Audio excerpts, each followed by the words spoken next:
পারেন। তবে আজকের খেলা স্পেন 3 বনাম আর্জেন্টিনা 3 পিস।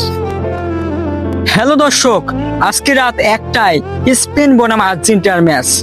তো আজকে দুইজন ভক্তর সাথে ফুটবল বিষয় নিয়ে আমি কথা বলবো। আসো, ডিফেন্স কাকে বলে?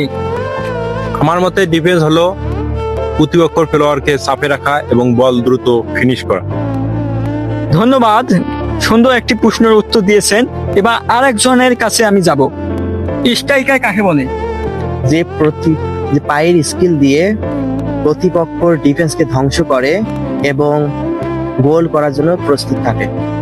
ধন্যবাদ ধন্যবাদ, অসাধারণ একটি প্রেডিকশন দিয়েছে। এখন আপনাদের মতামত কি সেটা কমেন্ট বক্সে বলতে পারেন। তবে আজকের খেলা স্পেন 3 বনাম আর্জেন্টিনা 3 পিস। একজন দর্শক বললেন আর্জেন্টিনার বলে 3, স্পেন বলে 3 পিস। আবার নাকি ট্রাই বিগার হবে। তো আপনাদের মতামত জানিয়ে দিবেন আমার এই কমেন্ট বক্সে।